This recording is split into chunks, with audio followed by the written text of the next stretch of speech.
She is the worst offensive player. She's not very offensive competent, bro. Caitlin Clark laughing at Angel Reese's missed layup. Generational meme. To lose the game. Here it is. Here's the video. She can rebound everything, but bro. Angel Reese, possibly the greatest basketball player in the history of America. Oh, wow. Look at those moves.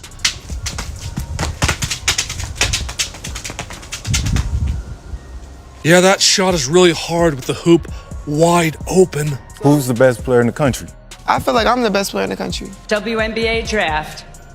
The Indiana Fever select Caitlin Clark, University of Iowa. She screamed for space, got it, and missed the easiest shot in basketball. Angel Reese stood in the middle of the paint, arms out, mouth wide open, screaming at her own teammate to clear out and give her room to work. That is the image circulating everywhere right now. And it could not have picked a worse moment to go viral. Minutes after demanding that kind of space for herself, with nobody within 3 feet of her, Reese caught the ball on a wide open look at the rim and missed it. The game was tied. The clock was bleeding down. The entire season narrative was hanging on the outcome. And she missed a layup that a middle school player makes in their sleep. But that was not even the worst part, because as Reese stood there processing her miss, cameras caught Caitlin Clark walking calmly past her with a clear, unmistakable smile on her face. The internet did the rest. We hit a key three, and I'm thinking to myself, okay, ATL is going to actually win this game, and then we get down to the end of regulation, you guys. And I'm like, okay, Ron Howard, open three. She's going to hit it. No, she does not. Angel, you got it. Put back layup, game winner. No. And then Nas again caught it, put it up. No. I'm just like, oh my God, like, are we serious? How does that happen? And all of you guys, baby, my girl, Angel, all right, back up off her, okay? Like, back up off of Angel. We know that she missed that layup. We get it. If you're enjoying the video so far, take a second to subscribe to the channel and turn on the bell. Stay with me, because the full breakdown of the missed layup, the Clark reaction, and the quiet frustration building inside Atlanta's locker room will show you why this moment is bigger than one game. The sequence plays out almost like a joke that writes itself. Angel Reese screams for a teammate to move out of her way. The teammate moves. She gets the ball in that open space, exactly the setup she asked for. And instead of taking a controlled shot or making a smart, simple pass, she puts the ball up into a spot where absolutely nobody on the floor could do anything productive with it. Not a teammate under the rim. Not a rebounder crashing in from the weak side. Nobody at all. The possession simply dies right there. For a player who has spent much of this season talking about being a vocal leader and facilitator for this Atlanta roster, that kind of possession does not support the case she has been trying to build for herself.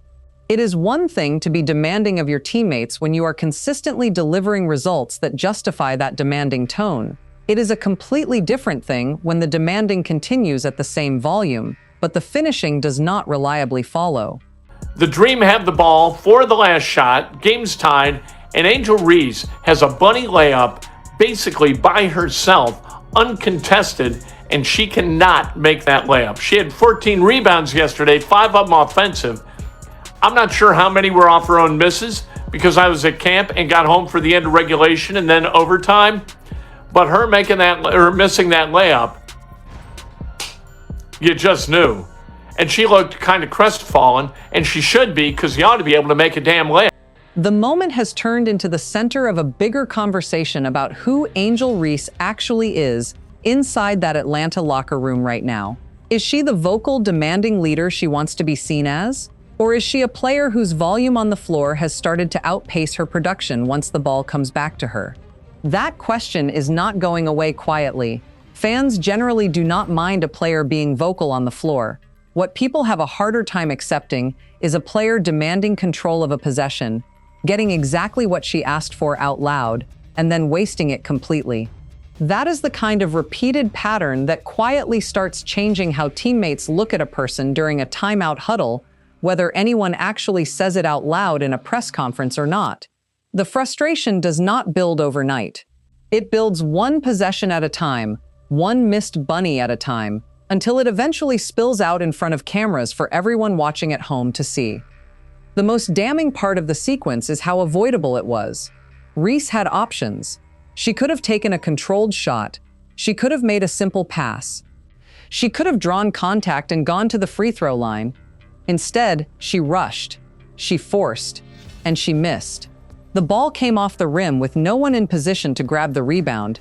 Teammates Ryan Howard and Naz Hillman both scrambled for a follow-up attempt in the final tick of the clock, and neither connected either. Regulation ended tied. Atlanta had let a golden close-range opportunity slip through their fingers in the worst possible way.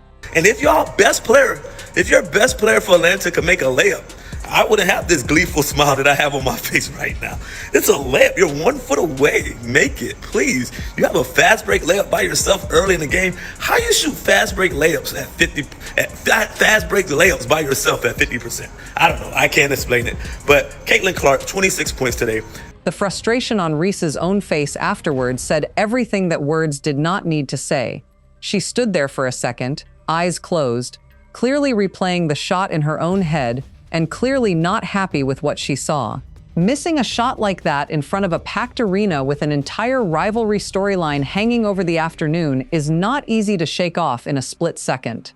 The pattern of missed layups is not new for Reese. It has been a defining feature of her offensive game since she entered the league. Fans have compiled montages of her missing point-blank shots. Analysts have questioned her finishing ability, and yet the problem persists. The rebounding numbers are elite. The effort is undeniable, but the finishing is frankly embarrassing for a professional basketball player. Layups are the second thing you learn when you start playing basketball, right after dribbling. The coach brings you down to the block and teaches you how to shoot off the square. Reese either never learned that lesson or has forgotten it, and it is costing her team games. The missed layup against Indiana was not an isolated incident. It was the latest chapter in a story that has been building all season, and it is a story that her teammates are clearly growing tired of. The final possession of regulation was the moment that decided everything. The score was tied. The clock was bleeding down. Atlanta had the ball and a chance to win the game on the road against their biggest rival. The ball found its way to Reese with a clean, uncontested look at the basket and nobody around her to challenge the shot in any way.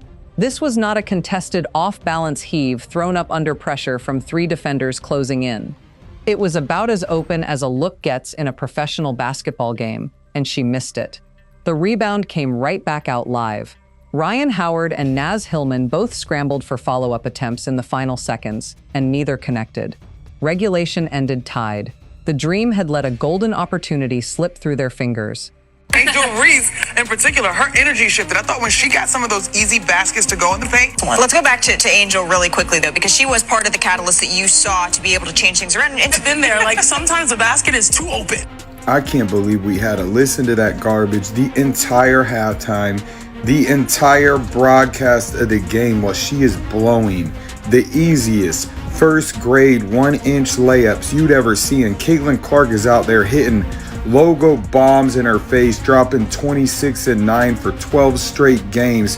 Instead of saying she's playing at an MVP level, they're out here glazing Angel Reese just like her fans do on social media.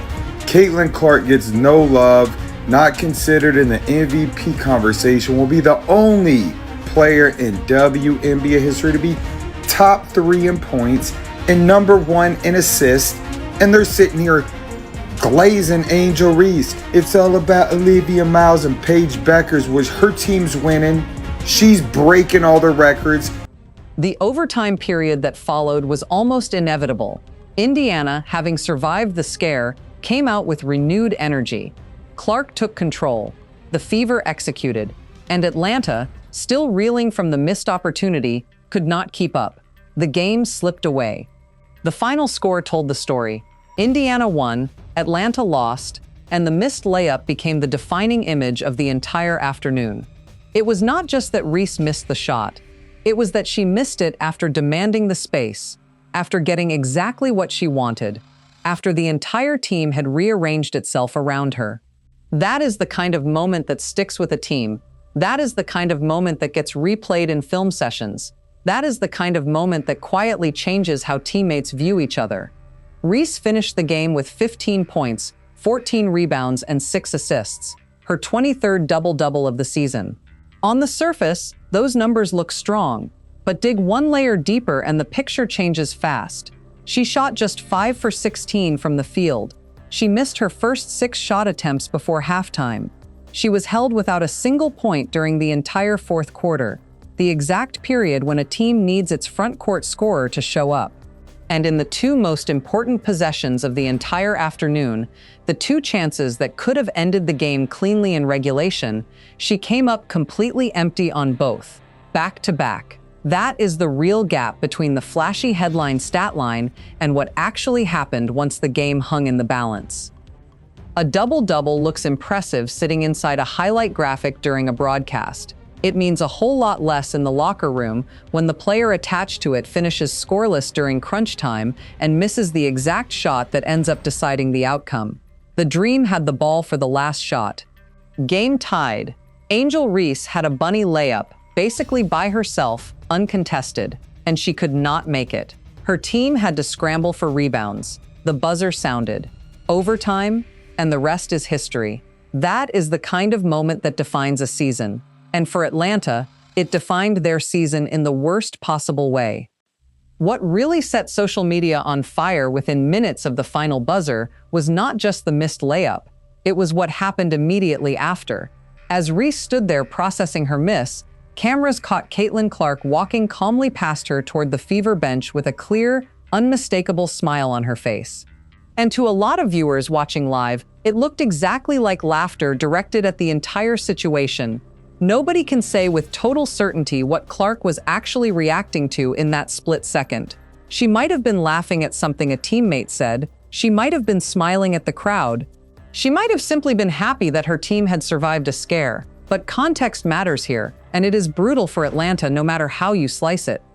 The internet had spent weeks building this exact matchup up as Angel Reese versus Caitlin Clark. Yet another round in a rivalry that Atlanta had actually gotten the better of earlier this season. In the one moment that mattered most, with everyone tuned in specifically for this kind of storyline, Clark looked calm, composed, and completely in control, while Reese looked like she wanted the floor to swallow her whole. That is the exact piece that turns a simple missed shot into a viral, inescapable moment overnight. It is not just that Reese missed the layup. It is that Clark's face, whether intentional or incidental, became the perfect visual summary of the entire afternoon for millions of people scrolling their phones. I know that everyone says that mic and drills don't work for basketball, but if there's one person on the face of this raggedy planet that needs to do mic and drills until their wrists fall off, it is Angel Reese. I have never seen a human miss that many point-blank layups regularly. Angel Reese, she doesn't just see everybody, oh, she missed the game winner, her palms are sweaty. Nah, she misses regular lays all the time. The little putbacks, the million rebounds is a symptom of her missing point-blank layups. Is she left-handed? Because it's always a right-handed, I promise you, with the same coverages she has to get through, I can score that. I can do that. Father of 3, regular nigga. Right? I promise you, I could shoot a higher percentage right there. One player delivered when it counted. One player did not deliver at all. The cameras just happened to catch both reactions back to back, and the internet did all of the rest of the work on its own. The image spread within minutes. Clark smiling, Reese devastated. The contrast could not have been more stark. For Fever fans, it was the perfect ending to a rivalry game. For Dream fans, it was a nightmare. For neutral observers, it was the kind of moment that makes sports compelling. The drama, the stakes, the history between these two players, all of it converged in a single frame. And that frame told the story of the entire game better than any box score ever could. What makes the Clark reaction so devastating is that it was not malicious. She did not point and laugh. She did not taunt. She did not even acknowledge Reese directly. She simply walked past with a smile on her face, secure in the knowledge that her team had won and that she had done her job. That quiet confidence is exactly what separates her from Reese in moments like this. Clark does not need to scream for space. She does not need to demand the ball. She does not need to make a show of her leadership. She simply plays. And when the game is on the line, she delivers. The contrast between the two players in that moment was the entire story of their careers so far. One is a finisher, the other is not, and the cameras caught it perfectly. The rivalry between Clark and Reese has been one of the defining storylines of this WNBA era. It started in college, carried over to the professional level, and has only intensified with each meeting. Every game between them becomes a national event. Every moment is analyzed, every interaction is scrutinized, and this particular moment, the missed layup and the smiling Clark walking past, will be replayed for years. It will become part of the lore of this rivalry. It will be referenced in debates about who is the better player. It will be used as evidence by both sides, and it will remain, long after the specifics of this game have faded, as a perfect snapshot of where these two players stand right now. Clark is ascending, Reese is struggling, and the gap between them, at least in moments like this, is growing wider. If you only looked at the surface numbers, Angel Reese put together her 23rd double-double of the season, just a handful shy of a WNBA record talked about all year. 15 points, 14 rebounds, and 6 assists sounds like a strong stat line at first glance. And plenty of media coverage after the buzzer focused heavily on those exact numbers, framing her performance as another example of her toughness and consistency. But dig one layer deeper, and the picture changes fast. She shot just 5 for 16 from the field. She missed her first 6 shot attempts before halftime. She was held without a single point during the entire fourth quarter, the exact period when a team needs its front court scorer to show up. And in the 2 most important possessions of the entire afternoon, the 2 chances that could have ended the game cleanly in regulation, she came up completely empty on both. Back to back. That is the real gap between the flashy headline stat line and what actually happened once the game hung in the balance. The double-double is the most misleading statistic in basketball when it comes to evaluating Reese. It looks impressive. It generates headlines. It feeds the narrative that she is one of the league's best players. But the rebounds that make up those double-doubles often come from her own missed shots. She misses a layup, grabs her own rebound, misses again, grabs it again, and eventually either scores or gets fouled. The rebounds are real. I don't know how y'all do it. I don't know how y'all defend her. The score is 81-81 in the fourth quarter. 6 seconds left. Atlanta Dream has the chance to win this game. Then this happens. 5 seconds. Howard launches. Missed it badly. Reese the putback. Won't go. Hillman, no. Like, I truly do not understand. Angel Reese is a professional basketball player. Why do she miss so many layups? Like, look. Layups is like the second thing that you learn when you first start basketball. The first thing is how to dribble a basketball. Then the coach will bring you down to that block, exactly where she missed that layup, and teach you how to shoot off that square. But I don't think nobody taught her. Whatsoever. She lost them that game. Y'all can say whatever y'all want. If she would have hit that layup, game over. Game over. I had nothing to say. That layup was wide open. If y'all don't think that was wide open, that's bullshit. Aaliyah Boston was right behind her. She could have hit that layup. The effort is real, but the efficiency is terrible. She is essentially creating extra possessions for herself by failing to convert on the first attempt. That is not the same as grabbing rebounds in traffic against multiple defenders. That is stat padding through inefficiency. And it is a pattern that has defined her entire career. The shooting numbers tell the story that the double-double hides. 5 for 16 from the field is 31%. For a player who takes the majority of her shots at the rim, that is unacceptable. Layups should be converted at a much higher rate. Free throws should be automatic. Instead, Reese consistently struggles to finish around the basket. She gets blocked, she misses bunnies, she rushes shots, she fails to use the backboard. These are fundamental skills that should have been mastered long before she reached the professional level. And yet, here she is, in her third WNBA season, still missing the easiest shots in basketball with alarming regularity. The frustration is not just about one missed layup. It is about a pattern that has persisted for years and shows no signs of improvement. The fourth quarter numbers are the most damning. 0 points in the final period of a tie game against a rival. When her team needed her most, she disappeared. That is not what leaders do. Leaders demand the ball in crunch time and deliver. Leaders make the big shot. Leaders refuse to let their team lose. Reese did none of those things.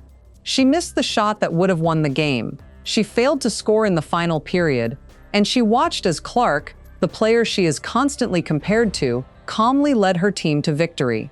The contrast is the story. One player rises to the moment, the other shrinks from it. The numbers do not lie. The irony is that Reese's rebounding ability is genuinely elite. She is one of the best rebounders the league has ever seen. Her instincts, her positioning, her relentless pursuit of the ball, all of it is exceptional.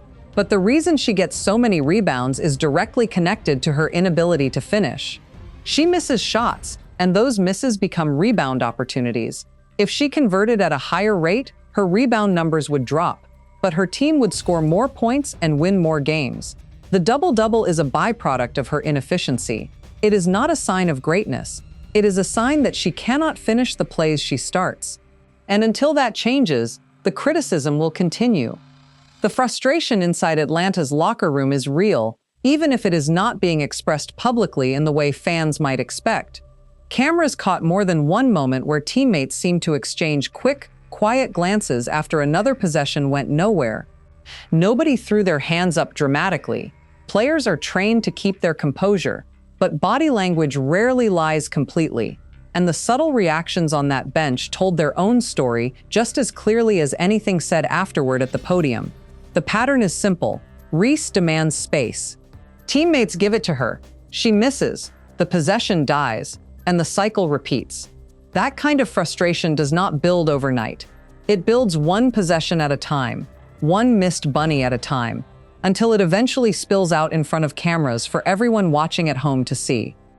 Head coach Carl Smesko sat down for his post-game press conference and tried to keep things diplomatic, the way coaches are trained to after a heartbreaking loss. But watch the footage back closely, and you can see the frustration sitting right underneath the surface the entire time.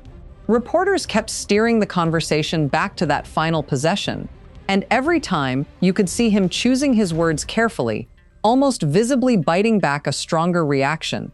He referenced the final minute of the game multiple times during that press conference, circling back to it again and again. Well, Angel, your team on a 17-4 run right now. You started that with a 7-0 run. How did you kind of get things going for your team? Yeah, I mean, I was playing like in the beginning, but it's a game of runs. You got to put that in your back pocket just because you know you have teammates that have your back. Pushed under the hoop just enough to not have a great angle. To OT we go.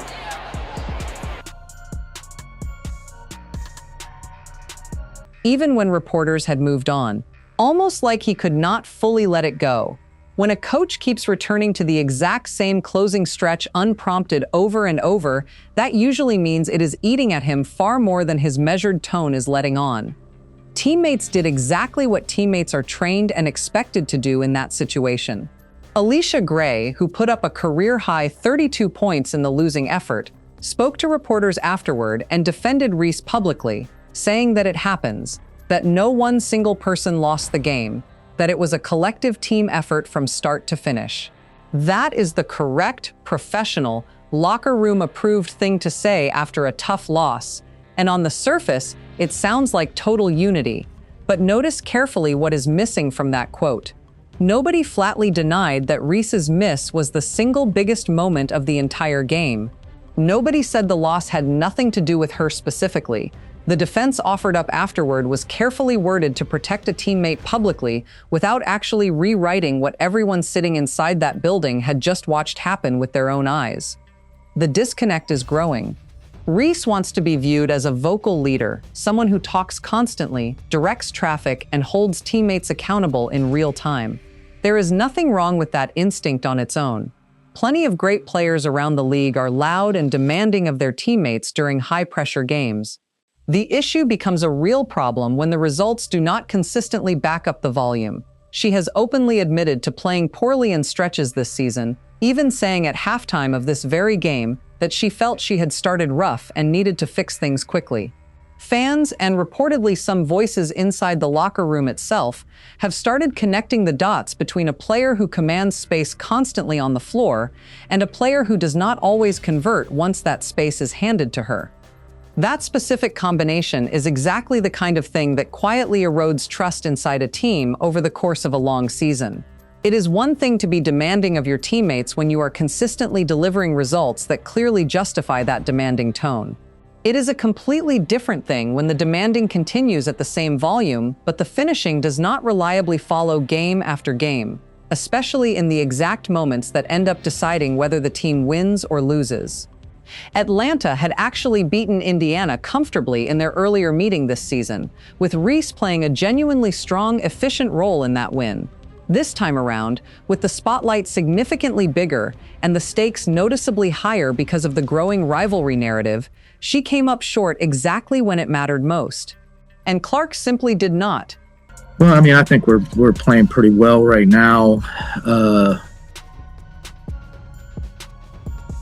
I think we have a lot of players playing well, and I think we feel pretty good about the direction of the team. Now, road trips are tough, and I mean, the first thing we got to do is, go to Vegas and be ready for them. But I feel good about our team. We'll have to take a day tomorrow and really kind of rest up because obviously a lot of people played some really heavy minutes. So tomorrow is probably just a film session. And then we're going to have to get ready to give the same kind of effort if we're going to beat Vegas as we gave for most of today. None of this means Angel Reese is finished as a player, and none of it erases the double-doubles or the elite rebounding numbers she has quietly stacked up across this entire season. Her overall body of work still puts her firmly among the better rebounders in the entire league. And one rough overtime loss does not erase months of consistent production on the glass. But perception inside a locker room can shift extremely fast once something this visible happens in front of this many cameras. And losses like this one, with this much national attention attached to it, tend to speed that shift along rather than slow it down. If teammates start feeling like they are constantly making room and sacrificing their own touches for a player who does not consistently reward that sacrifice when it counts most, frustration tends to build quietly at first behind closed doors, and then eventually spills out into public view. Atlanta's coaching staff now genuinely has a real decision to make about exactly how crunch time possessions get distributed going forward for the rest of this season and potentially beyond it. After a loss this painful in a game with this much visibility attached to it, that decision is not going to get any easier for Smesko or his staff to make cleanly. The rivalry with Indiana and Caitlin Clark is not going away anytime soon either. Not with the way both franchises keep colliding on the schedule, and both fan bases keep amplifying every moment between these two players. The next time these two teams meet, everyone connected to this story will be watching closely to see whether Reese actually responds to this moment with growth, or whether the exact same frustrating pattern simply repeats itself all over again in front of an even bigger audience. Angel Reese demanded space. Got it, and missed the easiest shot in basketball. The double-double looks impressive on the surface, but the truth is hidden in the numbers. 5 for 16 shooting, scoreless in the fourth quarter, and empty on the two possessions that mattered most. The pattern is clear. She commands space. She demands the ball. And she does not deliver when it counts. The Clark smile captured the entire story. One player rose to the moment, the other shrank from it. Reese is an elite rebounder, that is undeniable. But until she fixes her finishing, the criticism will continue. The locker room frustration will build. And the gap between her and the league's true stars will keep growing. So here is the question. Can Angel Reese fix her finishing, or is this who she is? Drop your thoughts in the comments.